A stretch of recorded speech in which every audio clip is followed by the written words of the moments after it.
નમસ્કાર. Live phone in કાર્યક્રમ doctor સ્પીકમાં આપ સૌ દર્શક મિત્રોનું હાર્દિક સ્વાગત છે. મિત્રો, આ કાર્યક્રમમાં આજે આપણે બાળકો અને ડાયાબિટીસ આ વિષય પર ચર્ચા કરીશું. મિત્રો, ભારતમાં છેલ્લા કેટલાક વર્ષોમાં ડાયાબિટીસના દર્દીઓની સંખ્યામાં ખૂબ વધારો થયો છે. આપણા બધાના શરીરમાં બ્લડ સુગરમાં સતત વધઘટ થતી રહેતી હોય છે, પરંતુ આપણા શરીરમાં એનું ધ્યાન ઇન્સ્યુલિન રાખે છે. ઇન્સ્યુલિન એક અંતઃસ્રાવ છે. સ્વસ્થ શરીરમાં ઇન્સ્યુલિન સુગરને સંતુલિત રાખે છે. ડાયાબિટીસ એક મેટાબોલિક ડિસઓર્ડર ગણાવવામાં આવે છે, જેમાં શરીરમાં ઇન્સ્યુલિનની ઉણપના કારણે સુગરનું પ્રમાણ વધવા માંડે છે. આ ડાયાબિટીસ કોઈ પણ ઉંમરે થઈ શકે છે અને આ ડાયાબિટીસ કિડની, ત્વચા, હૃદય, આંખો તથા શરીરના એકંદર આરોગ્ય પર પણ માઠી અસર કરી શકે છે.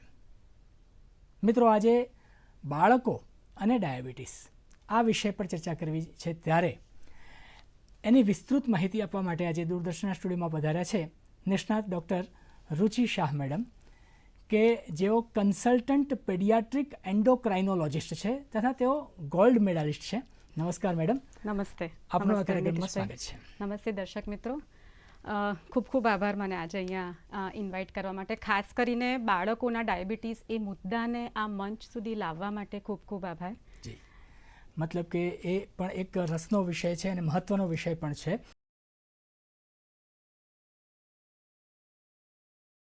મેડમ, આજે જ્યારે આપણે બાળકો અને ડાયાબિટીસ આ વિષય પર ચર્ચા કરવી છે, ત્યારે તો પહેલો એ સવાલ થાય કે શું બાળકોમાં ડાયાબિટીસ થાય ખરો? યસ, બિલકુલ થઈ શકે. ડાયાબિટીસ એક એવી કન્ડિશન છે જે નવજાત શિશુથી લઈને કોઈ પણ ઉંમરના વ્યક્તિઓને અસર કરી શકે. એટલે બાળકોમાં ડાયાબિટીસ થઈ શકે, બિલકુલ થઈ શકે. બરાબર છે. મતલબ કે બાળકો પણ આ ડાયાબિટીસનો ભોગ બની શકે છે. પણ શું આ બાળકોમાં થતો ડાયાબિટીસ એ કોઈ વિશેષ હોય છે કે જે સામાન્ય બધા મોટાઓમાં પણ ડાયાબિટીસ થતો હોય છે એના જેવો જ હોય છે, કે આવા કોઈ એના પ્રકારો હોય છે ખરા?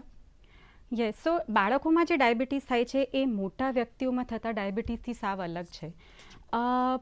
મોટા લોકોમાં જે ડાયાબિટીસ થાય છે એને આપણે ટાઈપ 2 ડાયાબિટીસ કહીએ છીએ. આમ ડાયાબિટીસના ઘણા પ્રકારો છે, પણ મુખ્ય પ્રકારો અગર આપણે કહીએ તો ટાઈપ 1 અને ટાઈપ 2. ટાઈપ 2 ડાયાબિટીસ એટલે જે મોટા લોકોમાં થતો ડાયાબિટીસ છે, જે વધારે પડતો જીવનશૈલીના કારણે થતો રોગ છે. જ્યારે ટાઈપ 1 ડાયાબિટીસ મુખ્યત્વે બાળકોમાં થાય છે, જો કે 30 વર્ષ સુધીની ઉંમરમાં ગમે ત્યારે થઈ શકે, પણ એમાં બાળકની જીવનશૈલી સાથે ડાયાબિટીસને કોઈ લેવા દેવા નથી હોતા. બાળકના શરીરમાં ઇન્સ્યુલિન બનાવનારા કણોને નુકસાન થવાથી થતો આ ડાયાબિટીસ છે. હવે આપે જેમ કહ્યું એમ ટાઈપ 1 ડાયાબિટીસ અને ટાઈપ 2 ડાયાબિટીસ,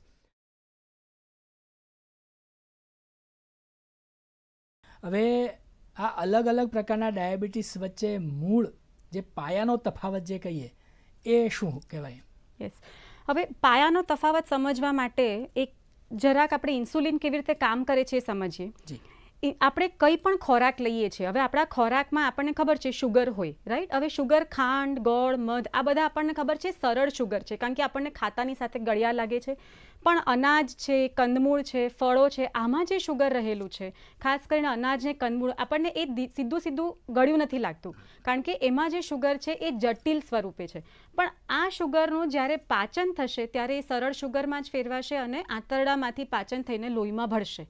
લોહીમાં ભળતા આ શુગરને લોહીમાંથી ખાલી કરવાનું કામ ઇન્સ્યુલિનનું છે. ઇન્સ્યુલિન આ બે પ્રકારે કરે છે.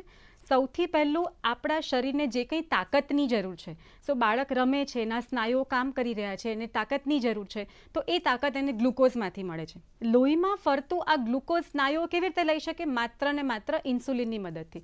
સો શરીરના દરેકે દરેક અંગોને શુગર પોતાની અંદર લેવા માટે ઇન્સ્યુલિન જોઈશે. લોહીમાં 400 શુગર છે, 400 શુગર છે, પણ જો ઇન્સ્યુલિન હાજર નહીં હોય તો એ શુગરને બોડી વાપરી નહીં શકે. આ પહેલું કાર્ય. બીજું, માનો કે બાળકે અત્યારે રોટલી દાળ ભાત શાક ખાધું, અત્યારે એને બધા શુગરની જરૂર નથી ખોરાકમાં એણે જે લીધું. તો વધારાનું જે શુગર છે એને ઇન્સ્યુલિન લોહીમાં નહીં રહેવા દે, લોહીમાંથી ચરબીમાં, પ્રોટીન સ્વરૂપે, લીવરમાં, આ બધા અંગોમાં એ જમા કરી દેશે, જેથી જ્યારે માનો કે બાળક સૂઈ ગયું, 10 કલાક હવે બહારથી કંઈ ખોરાક નથી આવી રહ્યો, તો આ જ અંગોમાંથી આ ઉર્જા છૂટી પડીને પાછું બોડી વાપરી શકે. સો આ ઇન્સ્યુલિનનું મહત્વનું કામ છે. હવે જ્યારે આપણે મોટા લોકોમાં ડાયાબિટીસની વાત કરીએ છીએ, આ વધારે સ્થૂળતા, લાઇફસ્ટાઇલ, કસરતનો અભાવ અને પરિવારમાં ઘણા લોકોને ડાયાબિટીસ હોવું ને આનુવંશિક રીતે આવવું, આ બધા કારણોસર થાય છે. મતલબ ઇન્સ્યુલિન એ લોકોમાં મોટા ભાગના કેસીસમાં બને છે, પણ જોઈએ એવું કામ નથી કરી શકતું, કારણ કે ચરબીની માત્રા બહુ વધી ગઈ છે, કસરત નથી થતી, રાઈટ. તો આ લોકોમાં તમે એમ કહો છો કે તમે જીવનશૈલી બદલો, ખોરાકમાં ફેરફાર કરો, તમે કસરત કરો, તમે અમુક એવી ગોળીઓ લો કે જે તમારા શરીરમાં જે ઇન્સ્યુલિન છે એને કામ કરવામાં મદદ કરે, તો એમનો ડાયાબિટીસ કંટ્રોલમાં આવી શકે. એમને બહુ લેટ સ્ટેજમાં ઇન્સ્યુલિનની જરૂર પડે, જ્યારે બોડી વધુ ઇન્સ્યુલિન બનાવીને થાકી જાય ત્યારે, રાઈટ. જ્યારે ટાઈપ 1 ડાયાબિટીસ છે એ આપણા શરીરમાં જે આપણી રોગપ્રતિકારક શક્તિ છે એ આપણા ઇન્સ્યુલિન બનાવનારા, આપણા સ્વાદુપિંડમાં ઇન્સ્યુલિન બનાવનારા જે કણો છે, કોઈ કારણોસર, કોઈ કન્ફ્યુઝનમાં એને જ્યારે અટેક કરે છે ત્યારે ઇન્સ્યુલિન બનાવનારા કોષોને નુકસાન થાય છે અને ઇન્સ્યુલિન ધીરે ધીરે ધીરે બનતું બંધ થઈ જાય છે. હવે જ્યારે ઇન્સ્યુલિન બંધ થઈ જાય બનતું જ, તો તમારે કમ્પલસરી બહારથી ઇન્સ્યુલિન જ લેવું પડે, બીજો કોઈ સારવાર તમને હેલ્પ ન કરી શકે. સો મૂળભૂત ડિફરન્સ જ આ છે કે ટાઈપ 1 ડાયાબિટીસ એ insulin completely 100% insulin dependent condition છે કે જે ઇન્સ્યુલિન પર જ આપણે નભીએ છીએ, જ્યારે ટાઈપ 2 ડાયાબિટીસમાં ઘણા બધા ઓપ્શન્સ આપણી પાસે છે.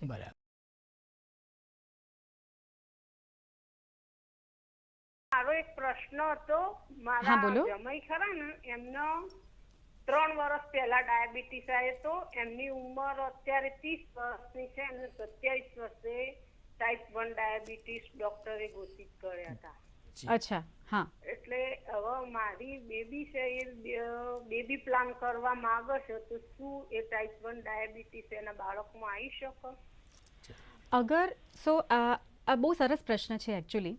આપણે જે ટાઈપ 2 ડાયાબિટીસ કહીએ છીએ એમાં આનુવંશિકતાનું પ્રમાણ ઘણું વધારે છે. મતલબ એમાં એવું કહી શકાય કે મમ્મી ને પપ્પા બંનેને જો ટાઈપ 2 ડાયાબિટીસ હોય તો લગભગ 50% ચાન્સ હોય કે એ બાળક પણ જ્યારે મોટું બનશે, અડલ્ટ બનશે, ત્યારે એને ડાયાબિટીસ થવાનો 50% જેટલો જોખમ રહે. જ્યારે ટાઈપ 1 ડાયાબિટીસમાં એ જોખમ પ્રમાણમાં ઓછું છે. અગર બાળકના પિતાને જો ટાઈપ 1 ડાયાબિટીસ હોય તો બાળકમાં ટાઈપ 1 ડાયાબિટીસ આવવાની શક્યતા લગભગ 7 થી 10% જેટલી હોય છે. જ્યારે એ જ વસ્તુ માતામાં જો ટાઈપ 1 ડાયાબિટીસ હોય તો બાળકમાં આવવાની શક્યતા લગભગ 4 થી 5% જેટલી હોય છે. હા, બંને માતા પિતાને જો ટાઈપ 1 ડાયાબિટીસ હોય તો બાળકમાં આવવાની શક્યતા લગભગ 15 થી 20% જેટલી વધી જાય. પણ એનું કોઈ આપણી પાસે અત્યારે એવું કોઈ સંશોધન નથી કે જેનાથી આપણે પહેલેથી કહી શકીએ કે ભાઈ બાળક ગર્ભમાં છે તો આ બાળકને ફ્યુચરમાં ટાઈપ 1 ડાયાબિટીસ આવશે જ. મારો પ્રશ્ન છે, જન્મજાત ડાયાબિટીક બાળકોનું આયુષ્ય કેટલું હોય છે? જરૂર આપણે મેડમે પૂછીએ કે જેમને જન્મજાત ડાયાબિટીસ હોય એમનું આયુષ્ય કેટલું હોય. Thank you. આ બહુ સરસ પ્રશ્ન છે. આ પ્રશ્ન પૂછવા માટે ખૂબ ખૂબ આભાર. હવે આપણે જે રીતે બાળકના ડાયાબિટીસની સારવાર કરીએ છીએ એ રીતે હવે જો આપણે સરસ રીતે બાળકના શુગર મેન્ટેન કરીએ તો બાળક ઓલમોસ્ટ બીજા કોઈ પણ બાળક જેટલું આયુ મર્યાદા ભોગવી શકે છે. ટાઈપ 1 ડાયાબિટીસનો સારવાર ના થવાના કારણે, બહુ વધારે વર્ષો સુધી હાઈ શુગર રહેવાના કારણે, વારે વારે કીટો એસિડોસિસ થવાના કારણે શરીરના અલગ અલગ અંગોને અસર થઈ શકે, જે અલ્ટિમેટલી એ લોકોના આયુ મર્યાદાને અસર કરે. પણ જો આપણે સારી રીતે સમજીને સરસ રીતે જો સારવાર કરીએ તો એને ડાયાબિટીસ ના હોત તો બાળક કેટલું જીવવાનું હતું એટલું જ જીવી શકે. બરાબર છે. એટલે કે જો બરાબર એને કંટ્રોલ રાખવામાં આવે તો એમાં કોઈ વાંધો ના આવે, આયુષ્યમાં કોઈ. ઇનફેક્ટ આ તો એક છે, હું મારા બાળકોને કહેવાનું પસંદ કરતી હોઉં છું, કેમ કે મારા ડાયાબિટીસના બાળકોનું એમનું જે ઓવરઓલ લાઈફસ્ટાઈલ છે, જીવનશૈલી ઘણી વધારે હેલ્ધી હોય છે, વધારે સારી હોય છે. એના કારણે હું હંમેશા એમને કહું કે તમે જ્યારે 40 વર્ષના થશો ત્યારે તમારા બાકી બધા મિત્રો કરતાં વધારે હેલ્ધી હશો, કારણ કે જંક ફૂડ ને બધું આપણે અવોઇડ કરીએ છીએ. એટલે યસ, એટલે તમે શુગરને સરસ રીતે એને સંભાળ લો, કોઈ તકલીફ. તો બાળકમાં ડાયાબિટીસ આવવા માટે બાળકનો કોઈ પણ પ્રકારનો ખોરાક, બાળક કોઈ પ્રકારનો આપણે કોઈ ગળી વસ્તુ આપવી કે કંઈ પણ, એ બધું જવાબદાર નથી હોતું. બાળકને ડાયાબિટીસ એના ખોરાક, એની જીવનશૈલી, એના માનો કે કંઈ દાખલ થયું ને કોઈ દવાઓ આપવી પડી એના કારણે નથી થતો, બાળક નાનું છે, માતાએ ગર્ભમાં શું ખાધું, આ બધી વસ્તુઓને બાળકમાં ડાયાબિટીસ આવવા સાથે કોઈ સંબંધ નથી. એક વખતે આપણે જેમ કયા આવા લક્ષણો દેખાય અને ડાયાબિટીસ એમાં ટાઈપ 1 ડાયાબિટીસ છે એવું કદાચ નિદાન થઈ જાય તો જે આ મોટાઓની જે સારવાર હોય છે એમાં ને આ બાળકોમાં થતી જે ડાયાબિટીસ હોય એની સારવારમાં શું ફરક હોય છે? પાયાનો ફરક છે. હવે એક વસ્તુ સમજવાની કે હું એવું માનું છું કે ટાઈપ 1 ડાયાબિટીસ એક જ એવી કન્ડિશન છે કે જેમાં એવું નથી થતું કે મેં ડૉક્ટરે પ્રિસ્ક્રિપ્શન લખી આપ્યું કે આટલી દવા આ સમયે લેજો અને તમારું કામ થઈ જાય. એટલા માટે કારણ કે ટાઈપ 1 ડાયાબિટીસના સારવારના 4 મુખ્ય પાયા છે. સૌથી પહેલો પાયો બ્લડ શુગર મોનિટરિંગ ખૂબ અગત્યનું છે કારણ કે બાળક તમારું 70 શુગરમાં પણ રમતું હશે ને 370માં પણ રમતું હશે. બાળકનું શુગર ચેક કરશો તો જ ખબર પડશે કે હાઈ છે, લો છે, કેટલું આપણે કરેક્શન આપવું પડશે, કેટલો ડોઝ જોઈશે ઇન્સ્યુલિન. બીજો પાયાનો સારવારનો હિસ્સો ઇન્સ્યુલિન. દરેક વખતે જ્યારે જેટલો ખોરાક, જેટલું શુગર તેટલું ઇન્સ્યુલિન, ના કે ફિક્સ ડોઝ, રાઈટ. ત્રીજો અગત્યનો ન્યુટ્રિશન, પોષણ. એમ નહીં કે કોઈ પ્રકારનું ડાયટ, પણ બાળક જ્યારે જેટલું ખાય છે એને આપણે ઇન્સ્યુલિનથી કવર કરીએ. ચોથો અગત્યનો હિસ્સો ફિઝિકલ એક્ટિવિટી, કસરત. કોઈ સ્પેસિફિક પ્રકારના કે ભાઈ આ પ્રકારના યોગને એવું નહીં, પણ રમત ગમત, રાઈટ. આ બધાના મૂળમાં છે જાણકારી, ડાયાબિટીસ વિશે જાણકારી. આમાં બાળક છે આજે, હવે માનો કે આજે વરસાદ પડ્યો, એ રમવા ના ગયો તો પણ એનો ડોઝ બદલાઈ જશે. આજે ભીંડો બન્યો છે એને બહુ ભાવે છે, 2 ની 4 રોટલી ખાશે તો પણ એને વધારે ડોઝ લેવો પડશે. એ સમજણ કેળવવી કે આપણા બાળકના ખોરાક એને શુગરને કેવી રીતે અસર કરે છે ને એ પ્રમાણે બાળકને ઇન્સ્યુલિનનો ડોઝ આપવો એ બહુ અગત્યનું છે. એટલે કોઈ પ્રિસ્ક્રિપ્શન લખેલા ઇન્સ્યુલિનથી આપણે કામ ના કરી શકીએ. આપણે હું એમ કહેતી હોઉં મારા વાલીઓને કે બાળકના 90% ડૉક્ટર તમે છો. અમે તમને ખાલી ગાઈડ કરી શકીએ, પણ બધું કરવાનું તમારે છે. શુગર તમારે માપવાનું છે, ઇન્સ્યુલિન તમારે આપવાનું છે, બધી સંભાળ ડે ટુ ડે તમારે રાખવાની છે, ઇમરજન્સી તમારે મેનેજ કરવાની છે, લો શુગર થવી, હાઈ શુગર થવી, એ બધું પણ તમારે મેનેજ કરવાનું છે. અમે તમને ગાઈડ કરી શકીએ, રાઈટ. એ પાયાનો ફરક એ છે કે બાળકની જીવનશૈલી અને મોટા લોકોની જીવનશૈલીમાં ખૂબ ફરક છે. બાળક ટોટલી ઇન્સ્યુલિન ડિપેન્ડન્ટ છે, એટલે એના બોડીમાં જેટલી ઇન્સ્યુલિનની જરૂરિયાત છે આપણે બધી જ બહારથી આપી રહ્યા છે. હા, એટલે નોલેજ આઈ ફીલ બહુ ઇમ્પોર્ટન્ટ છે. જેટલું તમને જાણવા મળે અને એના માટે સપોર્ટ સિસ્ટમ, બીજા પરિવારો જે ડાયાબિટીસ વર્ષોથી માનો કે કોઈ બાળકને છે અને મેનેજ કરી રહ્યા છે એમના પાસેથી આપણે જાણીએ, નાની મોટી ઇમરજન્સીસમાં એકબીજાને સપોર્ટ કરીએ, આ બહુ અગત્યનું છે. ઇન્સ્યુલિન આપે જેમ કહ્યું એમ મોટાઓની જેમ એમને ટેબ્લેટ કે કોઈ ગોળીઓ તો આપવી જ નહીં પડે, બીજી કોઈ દવા થશે જ નહીં, માત્ર ઇન્સ્યુલિન જ આપવું પડે. અને આ સારવાર એને ક્યાં સુધી ચાલુ રાખવી પડે? અત્યારે આપણે એવું માનીને ચાલીએ છીએ કે આપણે આજીવન ચાલુ રાખવી પડશે. જો કે ઘણા આશાના કિરણો છે, ઘણી બધી સારવાર, કારણ કે આપણા કરતાં બી જે વિકસિત દેશો છે એમાં ડાયાબિટીસમાં બાળકોનું ડાયાબિટીસનું પ્રમાણ હજુ વધારે છે. એટલે ઘણા બધા સંશોધનો, રિસર્ચ, લાખો કરોડો રૂપિયા ખર્ચાય છે, પણ આજની તારીખે આપણી પાસે કોઈ પરમેનન્ટ ઇલાજ નથી. દેટ મીન્સ કે અગર આપણા બાળકને ટાઈપ 1 ડાયાબિટીસ છે તો આપણે એવું જ માનીને ચાલીએ છીએ કે આપણે ઇન્સ્યુલિન આજીવન લેવા પડશે. બરાબર છે, એટલે કે ઇન્સ્યુલિન એને આજીવન લેવું પડે. એણે આપે કહ્યું એમ શુગર મોનિટરિંગ પણ આજીવન કરતા રહેવું પડે, પોષણ માટે ન્યુટ્રિશનની બરાબર ધ્યાન રાખવું પડે, અને આપે કહ્યું એમ કસરત.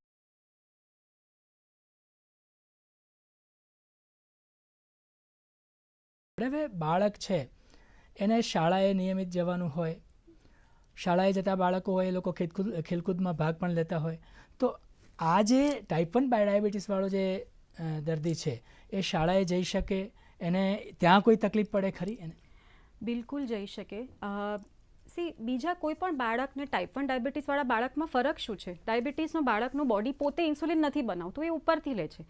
એનો મતલબ એ મેન્ટલી, ઇન્ટેલેક્ચ્યુઅલી બીજા કોઈ બાળકથી અલગ નથી, રાઈટ. જો ડાયાબિટીસની સારી સંભાળ થઈ શકતી હોય તો એનું બાળકનું શાળા, એનું ભણવાનું, એની રમતગમત, શાળામાં આવતા અલગ અલગ વાર્ષિક પ્રોગ્રામ, આ બધી જ વસ્તુમાં બાળક નોર્મલી ભાગ લઈ શકે.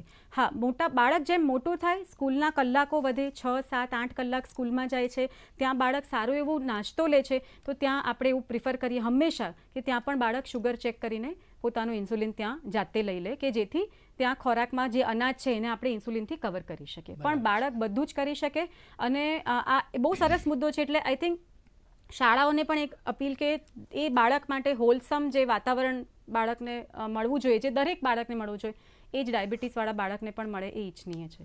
બરાબર છે. એટલે કે આ બાળક પણ સ્કૂલે જઈ શકે, રમતગમતમાં ભાગ લઈ શકે, પરંતુ એણે જાતે આવી રીતે શુગર ઘણી વખત ચેક કરતા રહેવું પડે, જરૂર પડે ઇન્સ્યુલિન પણ લઈ લેવું પડે. મેડમ, આપે વચ્ચે એક એવો પ્રશ્ન કહ્યું હતો કે કીટો એસિડિટીસ થતું હોય છે, એ શું હોય છે? હા, સો બેસિક ઇન્સ્યુલિન નથી તો લોહીમાં જે શુગર આવીને પડ્યું છે ખોરાકમાંથી એ શુગર વપરાશે નહીં, કારણ કે ઇન્સ્યુલિન ખોરાકમાં શુગરના વપરાશ માટે જરૂરી છે.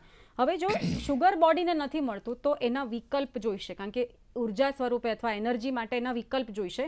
તો આવું જ્યારે થશે ત્યારે બોડી ચરબી તોડીને એને એનર્જી તરીકે વાપરવાનો પ્રયત્ન કરશે. ચરબી જ્યારે તૂટે છે ત્યારે કીટોન નામના તત્વો બને છે. કોઈ પ્રક્રિયાનો કચરો કેવો બને એ પ્રમાણે કીટોન બને છે. કીટોન એસિડિક ગુણધર્મવાળા હોય છે, એટલે કીટોનનો જેમ ભરાવો થાય શરીરમાં એમ એના કારણે પછી બાળકને પેટમાં દુખાવો, ઉલટી, શ્વાસ વધારે ચાલવો, બહુ વધારે વધી જાય તો બાળક બેહોશી જેવું થઈ જાય, સાવ નખાઈ જાય અને ઇવન કોમામાં પણ જઈ શકે. સો ડાયાબિટીક કીટોએસિડોસિસ હજી પણ આપણા દેશમાં લગભગ 60 થી 70% બાળકો પહેલી વાર ડાયાબિટીસનું નિદાન થાય ત્યારે કીટોએસિડોસિસમાં આવતા હોય છે.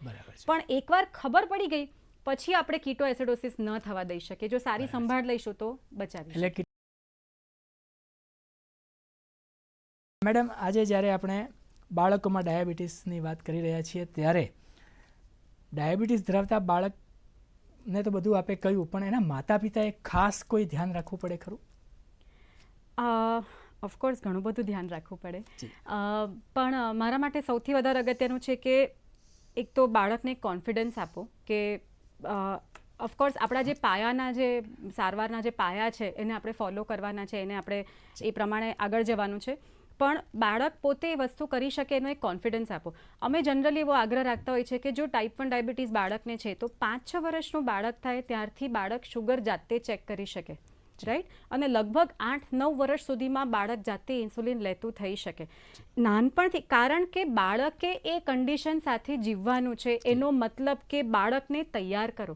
અલગ અલગ તબક્કે બાળકની માનસિક જેટલી સમજણ છે એ પ્રમાણે એને ડાયાબિટીસ વિશે નવી સમજણ આપો, જેથી બાળક પોતે 15-16 વર્ષનું થાય ત્યાં સુધીમાં પોતાની સંભાળ પૂરેપૂરી જાતે કરી શકે, સારી રીતે કરી શકે, રાઈટ?